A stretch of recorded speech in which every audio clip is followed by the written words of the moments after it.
اللہ اکبر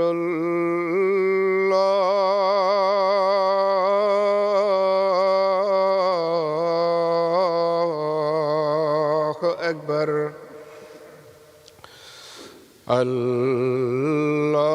اللہ اکبر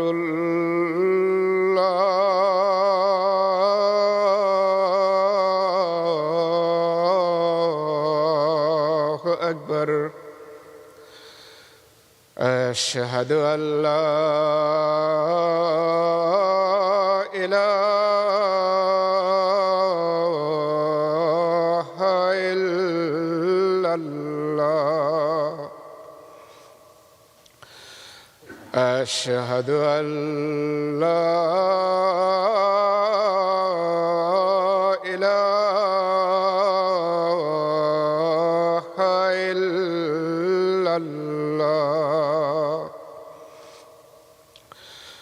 أشهد أن محمدًا رسول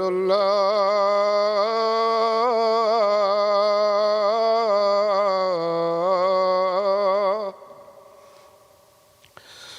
أشهد أن محمدًا رسول الله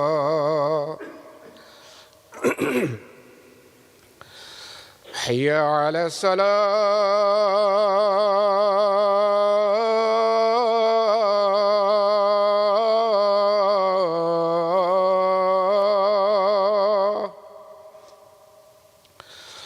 حي على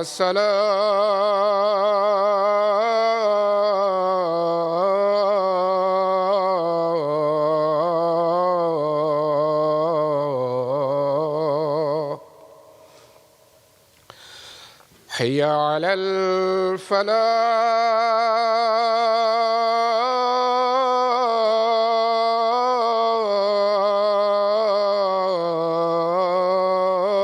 الفلاح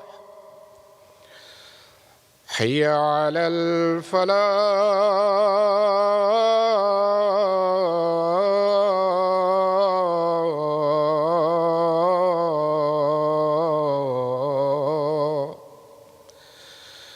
اللہ اکبر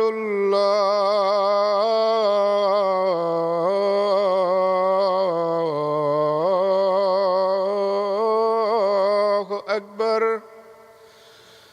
لا الہ الا اللہ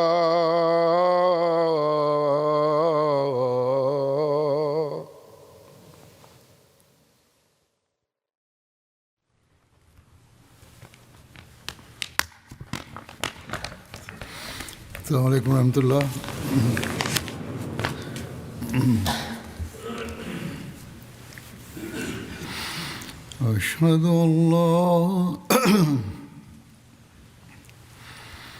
اشہد ان لا الہ الا اللہ وحدہ لا شریک لہ واشهد ان محمدا عبده ورسوله اما بعد فاعوذ بالله من الشیطان الرجیم بسم الله الرحمن الرحیم الحمد لله رب العالمین الرحمن الرحیم مالک یوم الدین إياك نعبد وإياك نستعين اهدنا الصراط المستقيم صراط الذين أنعمت عليهم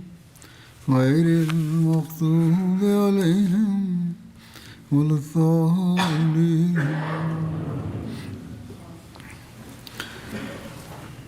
جیسا کہ گزشتہ خطبے میں غزوہ تبوک کے بارے میں مختصر ذکر ہوا تھا، اس کی کچھ مزید تفصیل آج بیان کروں گا. حضرت مسلم موعود رضی اللہ عنہ اس غزوہ یعنی غزوہ تبوک کا پس منظر بیان کرتے ہوئے فرماتے ہیں کہ جب رسول اللہ صلی اللہ علیہ وسلم نے مکہ فتح کیا تو ابو عامر مدنی جو خزرج قبیلے میں سے تھا اور یہودیوں اور عیسائیوں سے میل ملاقات کی وجہ سے ذکر و وظائف کا عادی تھا اور اس کی وجہ سے لوگ اس کو راہب کہتے تھے، مگر مذہباً عیسائی نہیں تھا. یہ شخص رسول اللہ صلی اللہ علیہ وسلم کے مدینہ میں پہنچ جانے کے بعد مکے کے بعد طرف بھاگ گیا. جب مکہ بھی فتح ہو گیا تو یہ سوچنے لگا کہ اب مجھے اسلام کے خلاف شورش پیدا کرنے کے لیے کوئی اور تدبیر کرنی چاہیے. آخر اس نے اپنا نام اور طرز بدلی اور مدینہ کے پاس قباء نامی گاؤں میں جا کر رہنا شروع کیا. سالہ سال باہر رہنے کی وجہ سے اور کچھ شکل اور لباس میں تبدیلی کر لینے کی وجہ سے مدینہ کے لوگوں نے عام طور پر اس کو نہ پہچانا. صرف وہی منافق اس کو جانتے تھے جن کے ساتھ اس نے اپنا تعلق پیدا کر لیا تھا. اس نے مدینہ کے منافقوں کے ساتھ مل کر یہ تجویز کی کہ میں شام میں جا کر عیسائی حکومت اور عرب عیسائی قبائل کو بھڑکاتا ہوں اور ان کو مدینہ پر حملہ کرنے کی تحریک کرتا ہوں. ادھر تم یہ مشہور کرنا شروع کر دیو کہ شامی فوجیں مدینہ پر حملہ کر رہی ہیں. جو مندیں منافق ہیں وہ یہ مشہوری شروع کر دیں. اگر میری اسکیم کامیاب ہو گئی تو پھر بھی ان دونوں کی مٹ بھیڑ ہو جائے گی، آپس میں جنگ ہو جائے گی. اور اگر میری اسکیم کامیاب نہ ہوئی تو ان افواہوں کی وجہ سے مسلمان شاید شام پر جا کر خود حملہ کر دیں اور اس طرح کیسر کی حکومت اور ان میں لڑائی شروع ہو جائے گی اور ہمارا کام بن جائے گا. دونوں صورتوں میں ہمیں فائدہ ہے. اس فتنہ پرداز نے یہ کہا. چنانچہ یہ تحریک کر کے یہ شخص شام کی طرف گیا اور مدینہ کے منافقوں نے روزانہ مدینہ میں یہ خبریں مشہور کرنی شروع کر دیں کہ فلاں قافلہ ہمیں ملا تھا اور اس نے یہ بتایا تھا کہ شامی لشکر مدینہ پر حملہ کرنے کی تیاری کر رہا ہے. دوسرے دن پھر کہہ دیتے تھے کہ فلاں قافلہ کے لوگ ہمیں ملے تھے اور انہوں نے کہا تھا کہ مدینہ پر شامی لشکر چڑھائی کرنے والا ہے. یہ خبریں اتنی شدت سے پھیلنی شروع ہوئیں کہ رسول اللہ صلی اللہ علیہ وسلم نے مناسب سمجھا کہ آپ اسلامی لشکر لے کر خود شامی لشکروں کے مقابلے کے لیے جائیں. یہ وقت مسلمانوں کے لیے نہایت ہی تکلیف کا وقت تھا. قحط کا سال تھا. پچھلے موسم میں غلہ اور پھل کم پیدا ہوا تھا اور اس موسم کی اجناس ابھی پیدا نہیں ہوئی تھی، فصل کبھی کٹی نہیں تھی. ستمبر کا آخری اکتوبر کا شروع تھا جب آپ اس مہم کے لیے روانہ ہوئے. منافق تو جانتے تھے کہ یہ سب شرارت ہے اور یہ کہ انہوں نے یہ سب چالاکی اس لیے کی ہے کہ اگر شامی لشکر حملہ آور نہ ہوا تو مسلمان خود شامیوں سے جا لڑیں اور اس طرح تباہ ہو جائیں. موتا کی جنگ کے حالات ان کے سامنے تھے. اس وقت مسلمانوں کو اتنے بڑے لشکر کا سامنا کرنا پڑا تھا کہ وہ بہت کچھ نقصان اٹھا کر وہ مشکل بچے تھے. اب وہ ایک دوسری موتا اپنی آنکھوں سے دیکھنا چاہتے تھے جس میں خود رسول اللہ صلی اللہ علیہ وسلم بھی نعوذ باللہ ان کے خیال میں شہید ہو جائیں گے. اس لیے ایک طرف تو منافق روزانہ یہ خبریں پھیلاتے تھے کہ فلاں ذریعہ سے ہمیں معلوم ہوا ہے کہ دشمن حملہ کرنے والا ہے، فلاں ذریعے سے معلوم ہوا ہے کہ شامی فوجیں آ رہی ہیں، اور دوسری طرف لوگوں کو ڈرا رہے تھے کہ اتنے بڑے لشکر کا مقابلہ آسان نہیں، تمہیں جنگ کے لیے نہیں جانا چاہیے۔ ان کارروائیوں سے ان کی غرض یہ تھی کہ مسلمان شام پر حملہ کرنے کے لیے جائیں تو صحیح، لیکن جہاں تک ہو سکے کم سے کم تعداد میں جائیں تاکہ ان کی شکست زیادہ سے زیادہ یقینی ہو جائے۔ تھوڑے ہوں گے، شکست یقینی ہو جائے گی۔ بہرحال آمدہ خبروں کے پیش نظر حضور صلی اللہ علیہ وسلم حالات و واقعات کا جائزہ لے کر اس نتیجے پر پہنچے کہ اگر آپ نے رومیوں سے مقابلہ کرنے میں تاخیر کی یا ان کو مسلمانوں کے زیر اثر علاقوں میں داخل ہونے کا موقع دیا تو اس کے نقصان زیادہ ہوں گے۔ اس لیے آپ نے تنگی اور شدت کے باوجود یہ طے کیا کہ رومیوں کو پیش قدمی کی مہلت دیے بغیر خود ان کے علاقے میں جا کر ان کے خلاف ایک فیصلہ کن جنگ لڑی جائے۔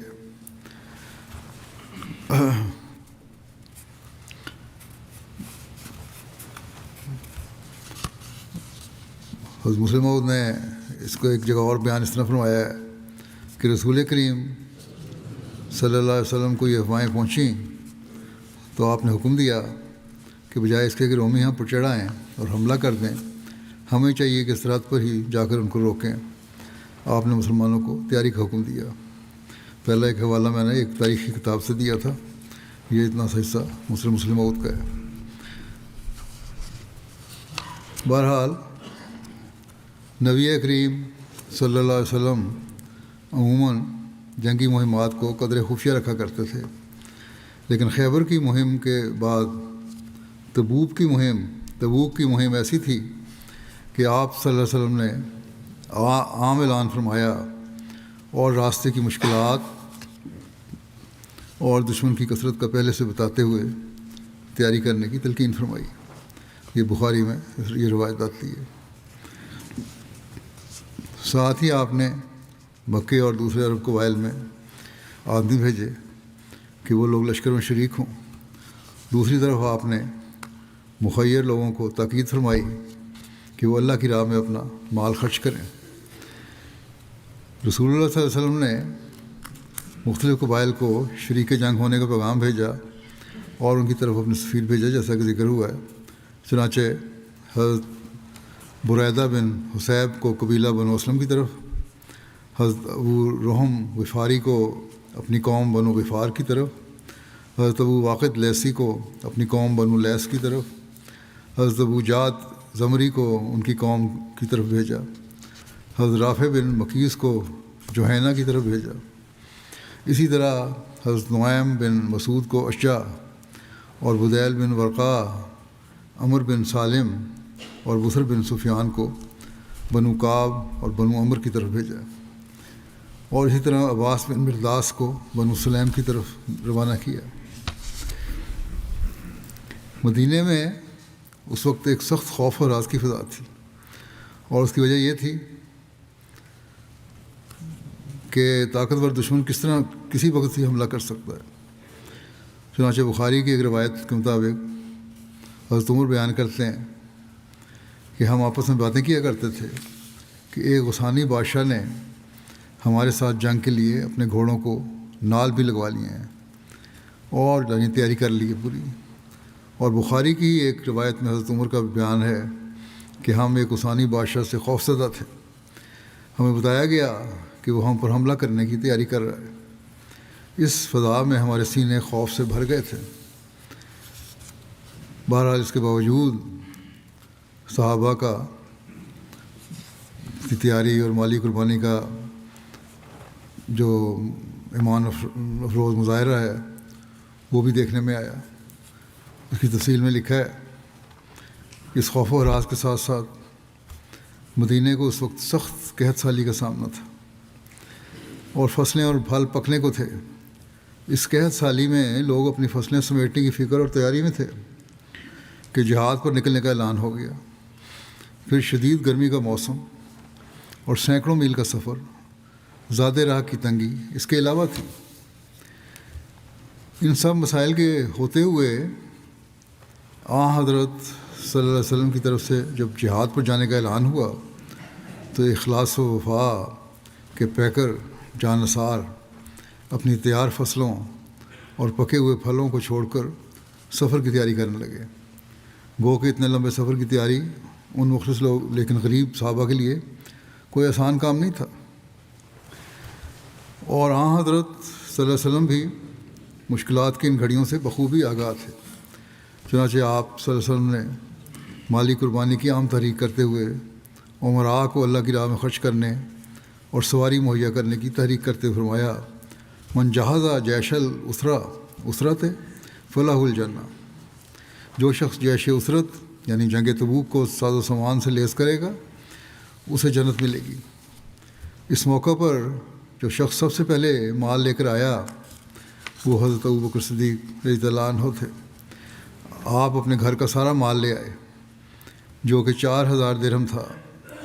رسول اللہ صلی اللہ علیہ وسلم نے حضرت ابوبکر سے دریافت فرمایا کہ اپنے گھر والوں کے لیے بھی کچھ چھوڑا ہے کہ نہیں؟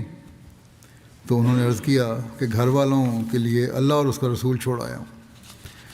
ایک روایت میں حضرت عمر اپنا واقعہ بیان کرتے ہیں کہ رسول اللہ صلی اللہ علیہ وسلم نے ہمیں ارشاد فرمایا کہ ہم صدقہ کریں، اور اس وقت میرے پاس مال تھا۔ میں نے کہا اگر میں ان سے کبھی سبقت لے جا سکا تو آج کے دن میں ابوبکر سے سبقت لے جاؤں گا۔ کہتے ہیں کہ میں اپنا نصف مال لایا تو رسول اللہ صلی اللہ علیہ وسلم نے فرمایا تم نے اپنے گھر والوں کے لیے کیا چھوڑا؟ میں نے عرض کیا اتنا ہی، جتنا لے کے آئے اتنا ہی چھوڑا ہے ہم گھر والوں کے لیے۔ اور حضرت ابوبکر وہ سب لے آئے جو ان کے پاس تھا۔ تو آپ صلی اللہ علیہ وسلم نے فرمایا اے ابوبکر تم نے اپنے گھر والوں کے لیے کیا چھوڑا؟ حضرت عمر کے سامنے پوچھا۔ کہتے ہیں انہوں نے عرض کیا میں نے ان کے لیے اللہ اور اس کے رسول صلی اللہ علیہ وسلم کو چھوڑا ہے۔ حضرت عمر کہتے ہیں میں نے کہا کہ اللہ کی قسم میں ان سے کسی چیز میں کبھی بھی سبقت نہیں لے جا سکتا۔ اس واقعے کو حضرت مسلم موعود نے بھی اپنے الفاظ میں بیان فرمایا ہے اس طرح کہ ایک جہاد کے موقع کے متعلق حضرت عمر بیان فرماتے ہیں، مجھے خیال آیا کہ حضرت ابوبکر ہمیشہ مجھ سے بڑھ جاتے ہیں، آج میں ان سے بڑھوں گا۔ یہ خیال کر کے میں گھر گیا اور اپنے مال میں سے آدھا مال نکال کر رسول کریم صلی اللہ علیہ وسلم کی خدمت میں پیش کرنے کے لیے لے آیا۔ وہ زمانہ اسلام کے لیے انتہائی مصیبت کا دور تھا، لیکن حضرت ابوبکر رضی اللہ عنہ اپنا سارا مال لے آئے اور رسول کریم صلی اللہ علیہ وسلم کی خدمت میں پیش کر دیا۔ رسول کریم صلی اللہ علیہ وسلم نے پوچھا ابوبکر گھر میں کیا چھوڑ آئے ہو؟ انہوں نے عرض کیا اللہ اور اس کا رسول۔ حضرت عمر فرماتے ہیں یہ سن کر مجھے سخت شرمندگی ہوئی اور میں نے سمجھا کہ آج میں نے سارا زور لگا کر ابوبکر سے بڑھنا چاہا تھا، مگر آج بھی مجھ سے ابوبکر بڑھ گئے۔ حضرت عثمان کی مالی قربانی کے متعلق ایک روایت میں ہے کہ حضرت عبد الرحمن بن خباب نے اس کو بیان کیا ہے کہ میں نبی کریم صلی اللہ علیہ وسلم کے پاس حاضر تھا اور آپ اسرا کے لشکر کے بارے میں تحریک فرما رہے تھے، تو حضرت عثمان بن عفان کھڑے ہوئے، عرض کیا یا رسول اللہ صلی اللہ علیہ وسلم میرے ذمہ 100 اونٹ ان کے پالانوں اور کجاووں سمیت اللہ کے راستے میں ہے۔ پھر آپ صلی اللہ علیہ وسلم نے لشکر کے بارے میں تحریک فرمائی تو حضرت عثمان بن عفان پھر دوبارہ کھڑے ہوئے، عرض کیا یا رسول اللہ صلی اللہ علیہ وسلم میرے ذمہ 200 اونٹ ان کے پالانوں اور کجاووں سمیت اللہ کے راستے میں۔ پھر آپ صلی اللہ علیہ وسلم نے لشکر کے بارے میں دوبارہ تحریک فرمائی۔ اس بات سننے کے باوجود تو حضرت عثمان بن عفان کھڑے ہوئے اور عرض کیا یا رسول اللہ صلی اللہ علیہ وسلم میرے ذمہ 300 اونٹ ان کے پالانوں اور کجاووں سمیت اللہ کے راہ میں راستے میں ہیں۔ میں نے رسول اللہ صلی اللہ علیہ وسلم کو دیکھا کہ آپ ممبر سے اتر رہے تھے اور آپ فرما رہے ہیں کہ ما علی عثمانہ ما عمل بعد ھذی، ما علی عثمانہ ما عمل بعد ھذی، عثمان پر کوئی گرفت نہیں جو بھی اس نے اس کے بعد کیا، عثمان پر کوئی گرفت نہیں جو بھی اس نے اس کے بعد کیا۔ ایک دوسری روایت میں ہے حضرت عبد الرحمن بن سمرہ نے بیان کیا کہ حضرت عثمان نے نبی صلی اللہ علیہ وسلم کی خدمت میں 1000 دینار پیش کیے جب انہوں نے جیش اسرا کی تیاری کروائی اور انہیں آپ کی گود میں ڈال دیا۔ حضرت عبد الرحمن نے کہا میں نے نبی صلی اللہ علیہ وسلم کو دیکھا، آپ انہیں اپنے گود میں الٹ پلٹ رہے تھے اور دیناروں کو، اور فرما رہے تھے ما ذرہ عثمانہ ما عمل بعد الیوم، کہ عثمان کو کوئی ضرر نہ پہنچے گا جو اس نے آج کے دن کے بعد کیا۔ 2 مرتبہ یہ فرمایا۔ ایک روایت کے مطابق حضرت عثمان نے اس موقع پر 10,000 دینار عطا کیے تو حضرت صلی اللہ علیہ وسلم نے حضرت عثمان کے لیے یہ دعا کی غفر اللہ لکا یا عثمان ما اسررت وما علنت وما ہوا کائن الی یوم القیامت ما یبالی ما عمل بعدہ، کہ اے عثمان اللہ تو اس سے مغفرت کا سلوک فرمائے جو تو نے مخفی طور پر کیا اور جو تو نے اعلانیہ کیا اور جو قیامت تک ہونے والا ہے، اس کے بعد وہ جو بھی عمل کرے اسے کوئی فکر نہیں ہونی چاہیے۔ ایک روایت کے مطابق آپ نے اس جنگ کی تیاری کے لیے 1000 اونٹ اور 70 گھوڑے پیش کیے۔ ایک روایت کے مطابق حضرت صلی اللہ علیہ وسلم نے اس موقع پر حضرت عثمان کے حق میں یہ دعا کی کہ اللہم مرضا ان عثمانہ فانی عنہ راضٍ، کہ اے اللہ تو عثمان سے راضی ہو جا کیوں میں بھی اس سے راضی ہوں۔ ابن اسحاق بیان کرتے ہیں کہ حضرت عثمان نے غزوہ تبوک کے موقع پر اتنی رقم خرچ کی کہ کوئی اور صحابی اتنی رقم خرچ نہ کر سکا۔ حضرت عثمان کا ایک تجارتی قافلہ ملک شام سے بہت سا نفع لے کر واپس آیا تو انہوں نے 1/3 فوج کے جملہ اخراجات اپنے ذمہ لے لیے۔ 1/3 فوج کا انہوں نے کہا میں خرچ برداشت کروں گا۔ آپ نے 10,000 سے زائد فوج کے لیے سامان مہیا کیا اور اس چیز کا اہتمام کیا کہ ہر فوجی کے لیے ایک تسمہ بھی آپ کے روپے میں سے خرچ ہو، یعنی کہ چھوٹی سے چھوٹی چیز بھی۔ اس پر ان کے 10,000 دینار خرچ ہوئے جو اونٹوں اور گھوڑوں کے علاوہ تھے۔ اس کے علاوہ 1000 اونٹ، 100 گھوڑے اور دیگر سامان کے ساتھ ساتھ 1000 دینار بھی آپ صلی اللہ علیہ وسلم کی خدمت میں پیش کیے۔ یہ 1000 دینار ان 10,000 دینار سے الگ تھے جو انہوں نے 10,000 فوجیوں کی تیاری پر خرچ کیا تھا۔ اس موقع پر حضرت عبد الرحمن بن عوف نے 100 اوقیہ چاندی پیش کی، بعض روایت کے مطابق 200 اوقیہ چاندی پیش کی۔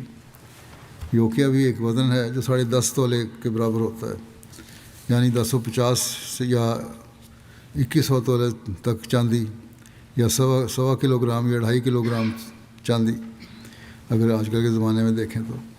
پھر آپ صلی اللہ علیہ وسلم نے فرمایا عثمان بن عفان اور عبد الرحمن بن عوف زمین پر اللہ کے خزانوں میں سے خزانے ہیں جو اللہ کی رضا کے لیے خرچ کرتے ہیں، انہوں نے بہت مال دیا۔ ایک روایت میں ہے کہ حضرت عبد الرحمن بن عوف نے 400 اوقیہ سونا پیش کیا تھا، یعنی 4200 تولے سونا۔ بعض نے 900 اونٹ پیش کرنے کا بھی بیان کیا ہے۔ بہرحال قربانیوں کا ذکر ہے۔ ایک روایت کے مطابق حضرت عبد الرحمن بن عوف آپ صلی اللہ علیہ وسلم سے حاضر ہوئے اور عرض کیا میرے پاس 8000 درہم ہیں، میں نے 4000 درہم گھر والوں کے لیے رکھ لیے ہیں اور 4000 آپ کی خدمت میں پیش ہیں۔ آپ صلی اللہ علیہ وسلم نے برکت کی دعا دیتے ہوئے فرمایا بارک اللہ فیما امسکتا و فیما آتیتا، یعنی جو مال تم نے گھر والوں کے لیے رکھا ہے اور جو اللہ کی راہ میں دیا ہے اللہ سب میں برکت دے۔ حضرت عاصم بن عدی نے 70 وسق کھجوریں پیش کی۔ ایک وسق 60 سا کا ہوتا ہے اور ایک سا قریباً 3 سیر کا ہوتا ہے، یعنی کل تقریباً 12,600 کلو گرام کھجوریں بنتی ہیں۔ رسول اللہ صلی اللہ علیہ وسلم کی خدمت میں مال لانے والوں میں سے حضرت عباس بن عبد المطلب، حضرت طلحہ بن عبید اللہ، حضرت سعد بن عبادہ اور حضرت محمد بن مسلمہ کے نام بھی ملتے ہیں قربانیوں کے، زیادہ قربانیوں کے۔ حضرت مسیح موعود علیہ السلام فرماتے ہیں کہ ایک وہ زمانہ تھا کہ الہی دین پر لوگ اپنی جانوں کو بھیڑ بکری کی طرح نثار کرتے تھے، مالوں کا تو کیا ذکر۔ حضرت ابوبکر صدیق رضی اللہ تعالیٰ عنہ نے 1 سے زیادہ دفعہ اپنا کل گھر بار نثار کیا، حتیٰ کہ سوئی تک کو بھی گھر میں نہ چھوڑا۔ اور ایسا ہی حضرت عمر نے اپنی بساط و انشراح کے موافق اور عثمان نے اپنی طاقت و حیثیت کے موافق اللہ حاضل قیاس اللہ قدر مراتب تمام صحابہ اپنی جانوں اور مالوں سمیت اس دین الہی پر اس دین الہی پر قربان کرنے کے لیے تیار ہو گئے۔ پھر آپ نے فرمایا کہ اللہ تعالیٰ فرماتا ہے کہ لن تنالوا البر حتی تنفقوا مما تحبون، جب تک تم اپنی عزیز ترین اشیاء اللہ جل شانہ کی راہ میں خرچ نہ کرو تب تک تم نیکی کو نہیں پا سکتے، اور ان نیکیوں کو پانے کے لیے صحابہ خرچ کرتے تھے۔ حضرت مسلم موعود بیان کرتے ہیں کہ صحابہ نے بعض دفعہ اپنا گھر کا مال اور اسباب بیچ کر جنگ کے اخراجات پورے کیے، بلکہ یہ بھی نظر آتا ہے کہ بعض دفعہ انہوں نے اپنی جائیدادیں بیچ کر دوسروں پر خرچ کر دیں اور ان کے لیے تمام ضروریات مہیا کیں، یعنی جنگ پہ جانے والوں کے لیے۔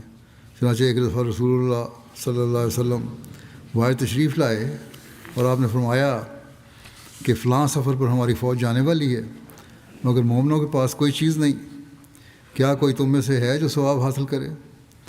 حضرت عثمان یہ سنتے ہی اٹھے اور آپ نے اپنا اندوختہ نکال کر وہ رقم مسلمانوں کے اخراجات کے لیے رسول کریم صلی اللہ علیہ وسلم کی خدمت میں پیش کر دی۔ رسول کریم صلی اللہ علیہ وسلم نے جب یہ دیکھا تو فرمایا عثمان نے جنت خرید لی۔ حضرت ثالث نے بھی مالی قربانیوں کے ضمن میں اپنے خطبہ میں اس واقعے کو یوں بیان فرمایا ہے کہ ایک موقع پر جنگ کی تیاری کے لیے بہت سے اموال کی ضرورت تھی اور ان دونوں کچھ مالی تنگی بھی تھی، اور دنیا ایسی ہے، کبھی فراخی کے دن ہوتے ہیں اور کبھی تنگی کے دن ہوتے ہیں۔ اس موقع پر بھی تنگی کا ایام تھے اور جنگی ضرورت تھی۔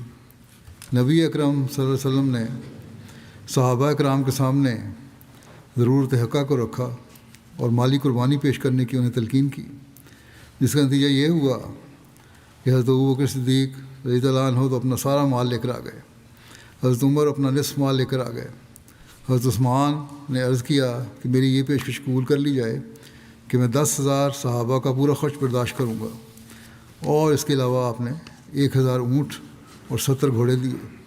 اسی طرح تمام مخلص صحابہ نے اپنی اپنی توفیق اور استعداد کے مطابق مالی قربانیاں پیش کیں اور اللہ تعالیٰ نے ان کے بہترین نتائج نکالے۔ اللہ تعالیٰ کا بڑا فضل ہے کہ جماعت احمدیہ کے افراد اس بات کو سمجھتے ہیں کہ مالی قربانیوں کی کیا اہمیت ہے۔ اکثر واقعات میں بیان کرتا ہوں، بعض لوگ حقیقت میں اپنے پاس جو کچھ ہو وہ قربان کر دیتے ہیں، امراء کو بھی، صاحب حیثیت لوگوں کو بھی۔ حضرت ابوبکر، حضرت عمر اور حضرت عثمان کے نمونے سامنے رکھنے چاہیے اور پھر اپنے قربانیوں کے معیار کو بڑھانا چاہیے۔ غریب اور اوسط درجے کے تو باقی قربانیاں کر رہے ہوتے ہیں۔ اللہ تعالیٰ کے فضل سے بہت سے امراء ایسے ہیں جو اعلیٰ معیار کی قربانی کرنے والے ہیں۔ جو کمزور ہیں انہیں بھی دین کی اشاعت کے لیے آگے آنا چاہیے۔ اس زمانے میں ان کو بھی یہ موقع ہے کہ قربانیاں کریں۔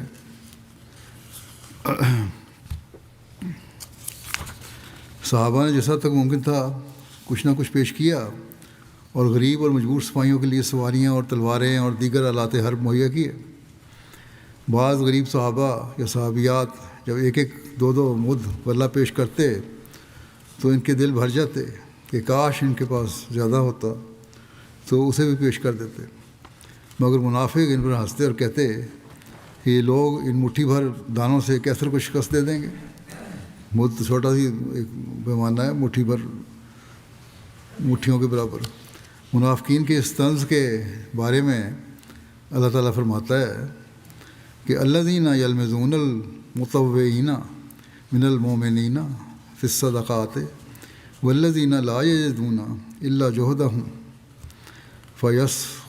فیسخرون منہم سخر اللہ منہم ولہم عذاب علیم۔ وہ لوگ جو مومنوں میں سے دلی شوق سے نیکی کرنے والوں پر صدقات کے بارے میں تہمت لگاتے ہیں، اور ان لوگوں پر بھی جو اپنی محنت کے سوا اپنے پاس کچھ نہیں پاتے، بس وہ ان سے تمسخر کرتے ہیں، اللہ ان کے تمسخر کا جواب دے گا اور ان کے لیے دردناک عذاب مقدر ہے۔ محنت کر کے مالی قربانی کرنے والوں میں حضرت ابو عقیل بھی تھے، جنہوں نے تمام رات کنویں سے پانی نکالا اور 2 سا کھجوریں حاصل کیں. ایک سا تقریباً 2.5 کلو کا ہوتا ہے، یعنی کچھ 5 کلو کھجوریں حاصل کیں. ان میں سے 1 سا اہل خانہ کے لیے رکھ لیا اور 1 سا کھجوریں لے کر رسول اللہ صلی اللہ علیہ وسلم کی خدمت میں حاضر ہو گئے. یہ قربانی جو کچھ کر سکتے تھے. حضرت مسلم موعود نے ایک جگہ بیان فرمایا ہے کہ رسول کریم صلی اللہ علیہ وسلم نے ایک دفعہ چندہ کی تحریک کی تو ایک صحابی نے جا کر کچھ مزدوری کی، شاید کسی کے کنویں پر جا کر پانی نکالا، اور اس کے عوض انہیں 8 سیر یا 3 پاؤ غلہ ملا جو اس نے لا کر چندہ میں ڈال دیا. اس وقت ہزاروں روپیہ کی ضرورت تھی. منافق ہنستے تھے اور کہتے تھے کہ یہ لڑائی کی تیاریاں ہو رہی ہیں. یہ جنگ تبوک کا واقعہ ہے جو رومیوں سے درپیش تھا، اور رومن حکومت اس وقت ایسی ہی تھی جیسی آج انگریزی حکومت ہے. جب مسلموں نے بیان فرمایا اس وقت انگریزوں کا بھی دنیا پہ راج تھا، اور اتنی بڑی حکومت سے لڑائی کے لیے اس صحابی نے چند مٹھی جو لا کر دیے.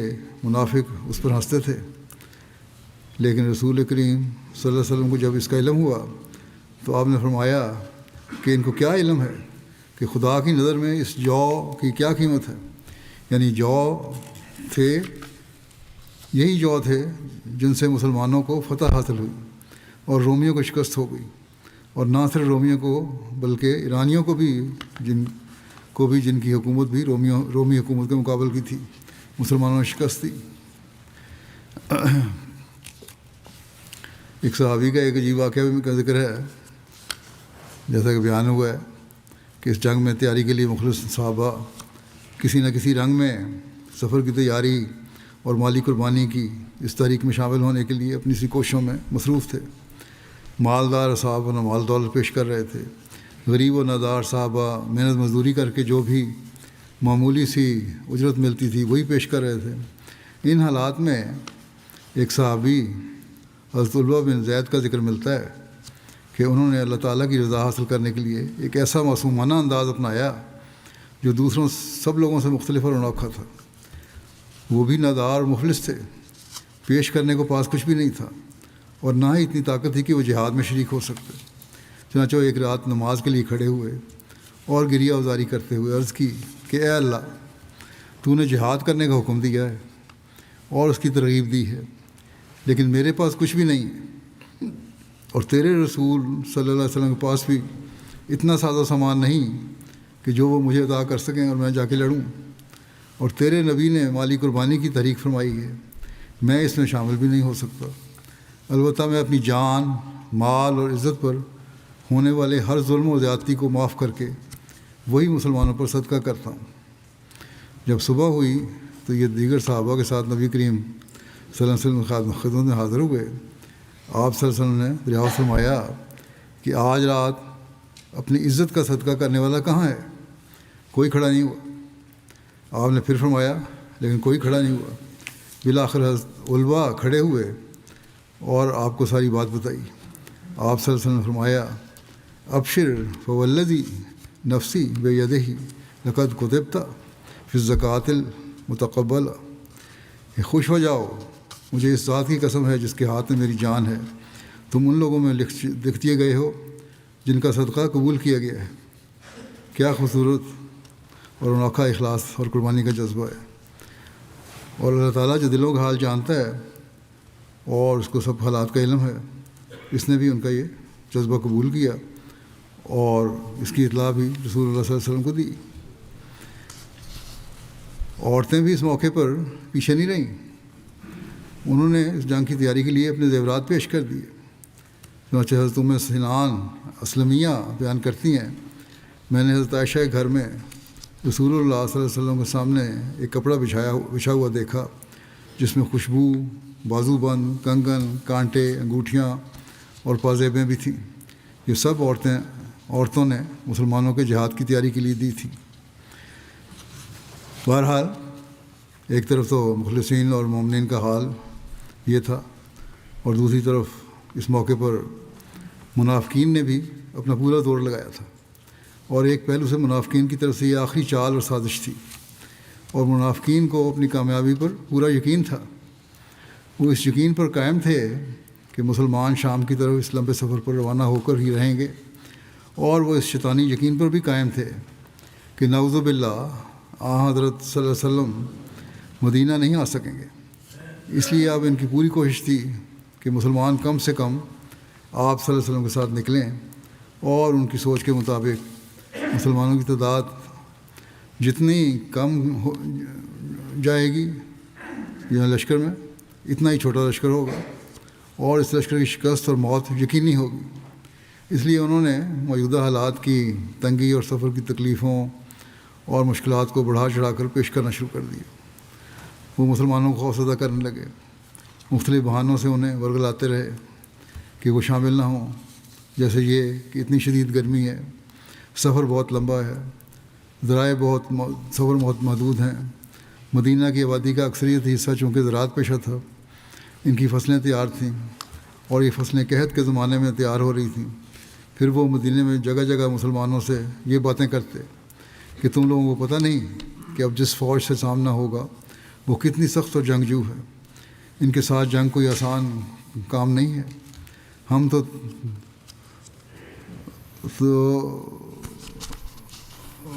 سب کو دیکھ رہے ہیں، تم سب کو دیکھ رہے ہیں کہ یا مارے جاؤ گے تم لوگ یا سب ان کے قیدی بن جاؤ گے۔ یہ منافقین کہا کرتے تھے۔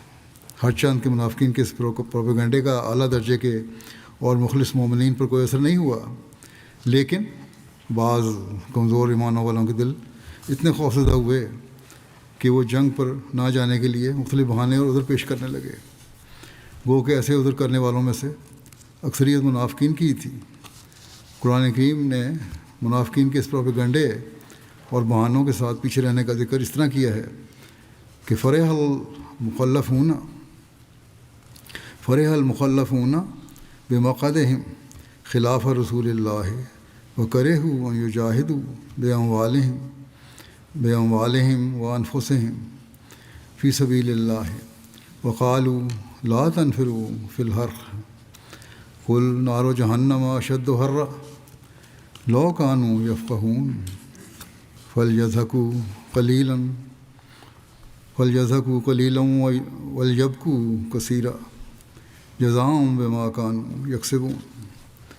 جہاد سے پیچھے چھوڑے ہوئے منافق اللہ کے رسول کے حکم کے خلاف چل کر اپنی جگہ بیٹھ رہنے پر بہت خوش ہیں، اور انہوں نے اپنی جانوں اور اپنے مالوں کے ساتھ جہاد کرنے کو برا سمجھا اور ایک دوسرے سے کہا تھا کہ ایسی شدید گرمی میں جنگ کے لیے اکٹھے ہو کر مت نکلو۔ تو ان سے کہہ دے کہ جہنم کی آگ اس گرمی سے زیادہ سخت ہے۔ کاش کہ وہ سمجھتے، بس چاہیے کہ اپنی اس فریب دہی پر وہ تھوڑا ہنسیں اور اپنے عمل کی جزا پر زیادہ روئیں۔ روایات کے مطابق یہ لوگ حضرت صلی اللہ علیہ وسلم کی خدمت میں حاضر ہوتے اور کوئی نہ کوئی عذر پیش کرتے، جہاد پر نہ جانے کے لیے اس کی اجازت طلب کرتے کہ ہم جہاد پہ نہ جائیں۔ آپ صلی اللہ علیہ وسلم ان کو اجازت دے دیتے تھے۔ 80 سے زائد ایسے تھے کہ جنہوں نے مختلف حیلوں بہانوں سے جہاد پر نہ جانے کی اجازت حاصل کی۔ یہ ان منافقین کے علاوہ تھے جو عبداللہ بن ابی وغیرہ کے ساتھ تھے۔ اللہ تعالیٰ نے منافقین کے ان تمام بہانوں کی پردہ داری کرتے ہوئے قرآن کریم میں کھول کر بتا دیا تھا کہ ان کا پیچھے رہ جانا ان کے ایمانوں کی کمزوری کی وجہ سے ہے، اور یہ اپنے بہانوں میں جھوٹے ہیں۔ اور قرآن کریم میں جب ان کے متعلق آیات نازل ہوئیں تو آئندہ کے لیے بھی ہر ایک کو تنبیہ کر دی گئی کہ جب امام کی طرف سے کوئی تحریک یا آواز بلند ہو تو کیسے لبیک کہتے ہیں، آگے بڑھنا چاہیے، اور جیسے تیسے بھی ہو اس میں شمولیت کی حت المقدور تیاری کرنی چاہیے۔ چنانچہ اللہ جل شانہ فرماتا ہے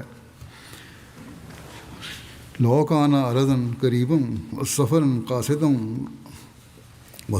قاصدا لاتبعوک ولکن بعدت علیہم الشقۃ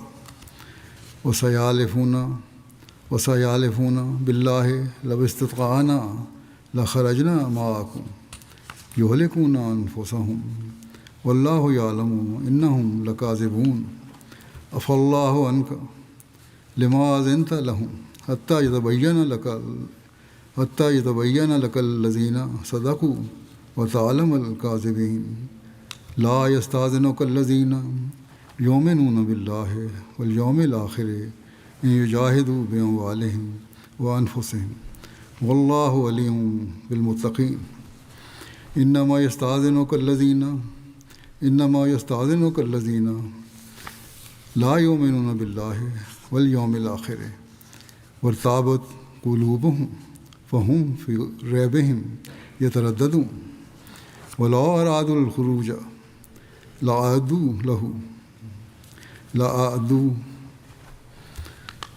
له عدة ولكن کرہ اللہم بعاصہم وثبتہم وقیل اقعدوا مع القاعدین لو خرجوا فیکم ما زادوکم الا خبالا ولا اوذوا خلالکم یبغونکم الفتنہ وفیکم سماعون لهم واللہ علیم بالظالمین لقد ابتغوا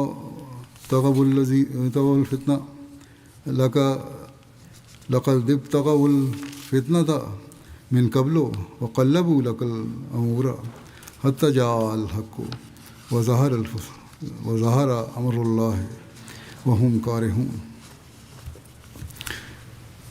من قبل وقلبوا لك الأمور حتى جاء الحق وظهر أمر الله وهم كارهون اگر فاصلہ نزدیک کا ہوتا اور سفر آسان ہوتا تو وہ ضرور تیرے پیچھے چلتے، لیکن مشقت اٹھانا ان سے بہت دور ہے۔ وہ ضرور اللہ کی قسمیں کھائیں گے کہ اگر ہمیں توفیق ہوتی تو ہم ضرور تمہارے ساتھ نکلتے۔ وہ اپنی ہی جانوں کو ہلاک کر رہے ہیں اور اللہ جانتا ہے کہ یہ یقیناً جھوٹے لوگ ہیں۔ اللہ تو اس سے درگزر کرے، تو نے انہیں اجازت ہی کیوں دی یہاں تک کہ ان لوگوں کا تجھے اچھی طرح پتہ لگ جاتا جو سچ کہتے تھے، اور تو جھوٹوں کو بھی پہچان لیتا۔ جو لوگ اللہ اور آخرت کے دن پر ایمان لاتے ہیں وہ تجھ سے اپنے مالوں اور اپنی جانوں کے ساتھ جہاد کرنے سے رخصت نہیں مانگتے، اور اللہ متقیوں کو خوب جانتا ہے۔ صرف وہی لوگ تجھ سے رخصت طلب کرتے ہیں جو اللہ اور آخرت کے دن پر ایمان نہیں رکھتے اور ان کے دل شک میں مبتلا ہے، اور وہ اپنے شک میں متردد پڑے ہوئے ہیں۔ اور اگر ان کا جہاد پر نکلنے کا ارادہ ہوتا تو وہ ضرور اس کی تیاری بھی کرتے، لیکن اللہ نے پسند ہی نہیں کیا کہ وہ اس اعلیٰ مقصد کے لیے اٹھ کھڑے ہوں، اور اس نے انہیں وہیں پڑا رہنے دیا، اور انہیں کہا گیا بیٹھے رہنے والوں کے ساتھ۔ اگر وہ تم میں شامل ہو کر جہاد پر نکلتے تو بدنظمی کے سوا تمہیں کسی چیز پہ نہ بڑھاتے، اور تمہارے درمیان تیز سواریاں دوڑاتے تمہارے لیے فتنہ چاہتے ہوئے، جبکہ تمہارے درمیان ان کی باتیں بغور سننے والے بھی ہیں، اور اللہ ظالموں کو خوب جانتا ہے۔ یقیناً پہلے بھی وہ فتنہ چاہتے تھے، اور انہوں نے تیرے سامنے معاملات الٹ پلٹ کر پیش کیے، یہاں تک کہ حق آ گیا اور اللہ کا فیصلہ ظاہر ہو گیا، جبکہ وہ اسے سخت ناپسند کر رہے تھے۔ بس منافقوں کا حال اللہ تعالیٰ نے اس میں کھول کے بیان کر دیا، اور حضرت صلی اللہ علیہ وسلم کو فرمایا کہ تو نے ان کے جھوٹے عذر کو مان لیا، اگر نہ مانتا اور اجازت نہ دیتا تو ان کی منافقت کا پول سب پہ ظاہر ہو جاتا، گروہ کھل جاتا۔ جنگ پر تو انہوں نے پھر بھی نہیں جانا تھا، لیکن بہرحال اللہ تعالیٰ فرماتا ہے ان کا نہ جانا بھی بہتر ہے، کیونکہ اگر کسی وجہ سے چلے بھی جاتے تو جنگ کے دوران ایسی حرکتیں کرتے جن سے مسلمانوں کو نقصان پہنچنا تھا۔ بہرحال ان منافقوں کی خواہش کے مطابق تو نتائج ظاہر نہیں ہوئے، اس کی باقی تفصیل بھی انشاءاللہ آئندہ بیان کروں گا۔ گزشتہ خطبہ میں ذکر میں نے کیا تھا روا کی مسجد میں حملے کا۔ زخمی جو احمدی ہیں خدام، ان کے لیے دعا بھی کریں، اللہ تعالیٰ سب کو صحت کاملہ عطا فرمائے، اللہ تعالیٰ انہیں ہر پیچیدگی سے ہی بچائے۔ بعد میں بھی بعض دفعہ اثرات ظاہر ہوتے ہیں جو اس قسم کے حادثات ہوتے ہیں ان کے۔ اس وقت 3 خدام جو ہیں وہ زیادہ زخمی ہیں اور اس وجہ سے ہسپتال میں ابھی داخل ہیں، اور باقی جو 5 تھے ان کو علاج کر کے گھر بھیج دیا گیا ہے، لیکن بہرحال ابھی ان کا علاج بھی زخم جو ہیں ان کو ہیل ہوتے وقت لگے گا. اللہ تعالیٰ ان سب کو شفائے کاملہ عطا فرمائے اور آئندہ ہر شر سے، ہر نقصان سے، ہر جگہ افراد جماعت کو بچائے. نماز کے بعد ایک جنازہ غائب پڑھاؤں گا. مکرم سام علی نینا صاحب مارشل آئی لینڈ کے تھے. گزشتہ دنوں ان کی 83 سال کی عمر میں وفات ہوئی کیلیفورنیا امریکہ میں. انا للہ و انا الیہ راجعون.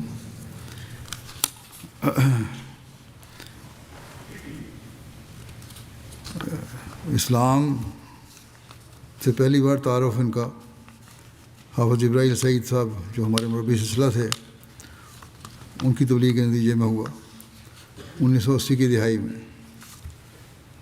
اور اس وقت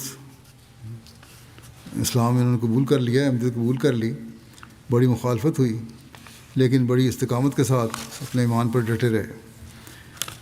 ایک سینیٹر نے پارلیمنٹ میں اسلام کے غیر قانونی غیر قانونی اور دہشت گردی سے وابستہ مذہب قرار دیا تو آپ نے نہایت جرأت کے ساتھ مقامی اخبار میں پیغام دیا کہ ہم احمدی مسلمان ہیں اور ہمارا دہشت گردی سے کوئی تعلق نہیں ہے. آپ کا یہ جرأت مندانہ بیان جماعت کے لیے تقویت کا باعث بنا. اس نے تو کوشش کی تھی کہ قانون کو پاس کرائے لیکن بہرحال آپ کی کوششوں سے نہیں ہو سکا. آپ مقامی معاشرے میں بااثر شخصیت کے طور پر جانے جاتے تھے. فلاح الدین شمس صاحب نائب امیر امریکہ کہتے ہیں کہ مجھے 5 سال تک مارشل آئی لینڈ میں کام کرنے کے لیے توفیق ملی. وہاں جاتا تھا کیونکہ امریکہ کے سپرد تھا یہ جزیرہ. سام صاحب حافظ جبرائیل صاحب کے ذریعے احمدی ہوئے تھے. شروع میں 4-5 گھرانے احمدی تھے اور جماعت بہت چھوٹی سی تھی، رجسٹرڈ بھی نہیں تھی. لیکن بہرحال بڑی محنت سے حافظ صاحب کی اور ان کی کوشش سے جماعت وہاں رجسٹر ہو گئی. حافظ صاحب واپس آ گئے تو بڑا عرصہ لمبا عرصہ وہاں کوئی مربی نہیں تھا اور اس پہ یہ خود ہی سام صاحب اپنے وفات تک انہوں نے اپنی اس جماعت کو سنبھالا اور جو تبلیغ بھی کرتے رہے اور جماعت کے نام کو کبھی مان نہیں پڑنے دیا. انہوں نے بڑی گرمجوشی سے جماعتی تعاون کرتے تھے. جب بھی یہاں سے وفد جاتا تھا مرکز سے ان کی مدد کرتے تھے اور ہمیشہ آگے بڑھ کے انہوں نے کام کیا اور نتیجہ خیز کام کیا.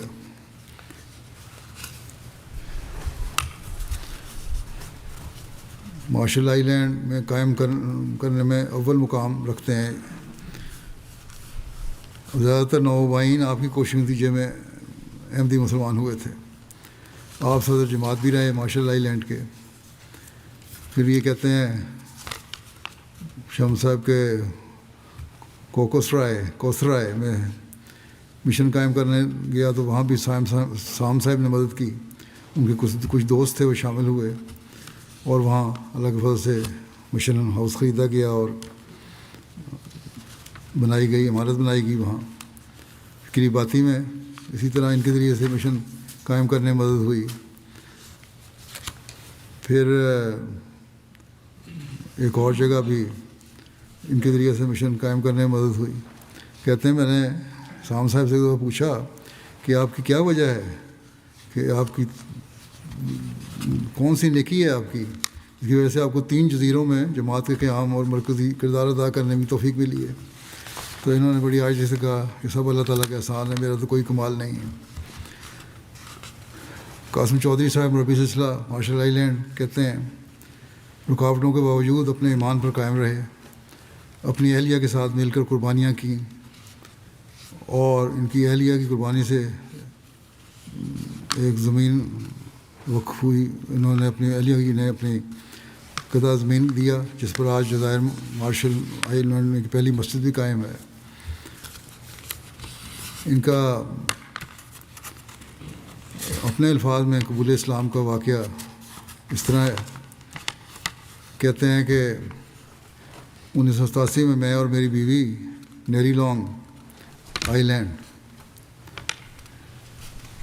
بیوی نیری نام ہے اس کا، لانگ آئی لینڈ کے ایک ہوٹل میں مقیم تھے کہ ایک صبح ہم نے اپنے کمرے سے کہتے ہیں اپنے کمرے سے باہر نکلا تو ایک لمبے افریقی شخص کو دیکھا.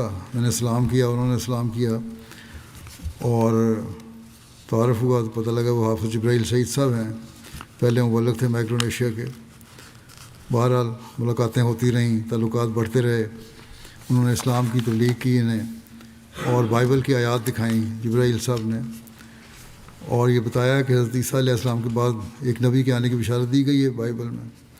اور مجھے تعجب ہوا کہ یہ صرف ایک آیت نہیں بلکہ کئی آیتیں ہیں، حتیٰ کہ عہد نامہ جدید میں حضرت عیسیٰ علیہ السلام خود فرماتے ہیں مجھے جانا ہے اور وہ کسی کو میرے بعد بھیجے گا، جون 16:7 میں.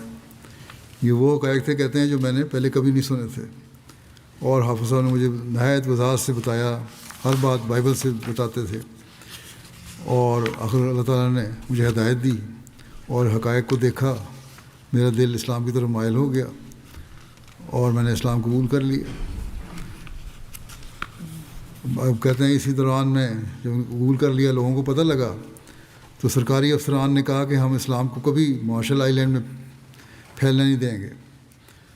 کہتے ہیں میں نے اس پہ حافظ صاحب سے فون کیا، وہ وہاں سے جا چکے تھے اس وقت، تو انہوں نے کہا فکر نہ کریں اللہ تعالیٰ راستے کھولے گا. اور کہتے ہیں پھر اللہ تعالیٰ نے ایسے راستے کھولے کہ ایک دن گھر بیٹھا ہوا تھا میں تو ایک شخص اٹارنی جنرل کے دفتر سے آیا اور مجھے کہنے لگا کہ اپنے رجسٹریشن آپ کی منظور ہو گئی ہے جماعت کا، کہ آپ وہاں کہاں تو بڑے لوگ روکنا چاہتے تھے، کہاں اللہ تعالیٰ نے ایسا انتظام فرمایا کہ خود ہی رجسٹریشن منظور کے سامان بھی فرما دیے اور ان کے گھر پہنچ گئی. اور کہتے ہیں میں نے فوری طور پر وہ کافی حافظ صاحب کو بھجوا دی. پھر کہتے ہیں بہرحال وقت گزرنے کے ساتھ ساتھ میں نے سمجھ لیا کہ احمدیت دیگر مسلمانوں سے ممتاز ہے اور مجھے اس سے بڑا فخر ہے. ہمیشہ میرے دل میں ایک آواز اٹھتی تھی کہ میں احمدی مسلمان ہوں اور اس پر فخر ہوتا تھا. کہتے ہیں 20 سال تک کوئی مبلغ یہاں نہیں آیا اور بڑے میں پریشان تھا. حافظ صاحب نے کہا خلیفہ وقت کو خط لکھتے رہیں تو ہو جائے گا، کوئی نہ کوئی انتظام ہو جائے گا. کہتے ہیں بہرحال 2004 میں مجھے مرکز سے ہدایت آئی کہ اجنبی ایک شخص آ رہا ہے، اس کو ایئرپورٹ سے آپ لے لیں. تو انہوں نے کہتے ہیں میں وہاں گیا ایئرپورٹ پہ تو ایک ہماری وہاں کے کچھ دیر بعد ایک صاحب مسکراتے ہوئے باہر آئے اور میرا نام پوچھا. میں نے کہا سام. انہوں نے جواب دیا میرا نام کوثر ہے، نام اللہ کوثر صاحب تھے. اور کہتے ہیں اس دن سے ہم دونوں بھائیوں کی طرح ہو گئے. ہم نے اکٹھے ہو کر سرائے کوثرائے اور پومپئی کا سفر کیا، ہفتہ وہاں قیام کیا. اور اس طرح جب ہم علیحدہ ہوئے تو اس طرح ہمارے تعلقات ہیں جس طرح ہم بہت ایک دوسرے کو بہت عرصے سے جانتے ہیں. یہ اسلامی بھائی چارہ تھا. کہتے ہیں اللہ کے فضل سے مسلمان ہونے کے بعد میرے دل کو سکون اور روح کو اطمینان ملا. نماز نے مجھے بدل دیا. میری بیوی نے بھی میرے اندر یہ تبدیلی محسوس کی. اس کے بعد سے جب بھی مجھے کسی چیز کی ضرورت پڑتی میں اللہ سے مانگتا اور اللہ فوراً اسے پوری کر دیتا. بارہا میں نے اس نصرت کو اپنی آنکھوں سے دیکھا ہے اور ہر دعا میں اللہ کا شکر ادا کیا. آپ کی نواسی جولیہ کہتی ہیں کہ بڑے مخلص مسلمان تھے جو اپنے ایمان سے تسلی اور طاقت حاصل کرتے تھے. اکثر وقت عبادت میں گزارتے اور قرآن کریم کی تلاوت کو بے حد عزیز رکھتے تھے. مختلف اسلامی کتب کا مطالعہ کر رہے ہوتے تھے. اکثر ہم نے انہیں گہری سوچ اور فکر میں ڈوبا ہو پایا ہے. اللہ تعالیٰ ان سے مغفرت اور رحم کا سلوک فرمائے. اور ان کے خاندان کے کچھ لوگ احمدی نہیں ہیں، اللہ تعالیٰ انہیں بھی توفیق دے کہ ان کی نسل میں سے وہ بھی احمدی ہو جائیں.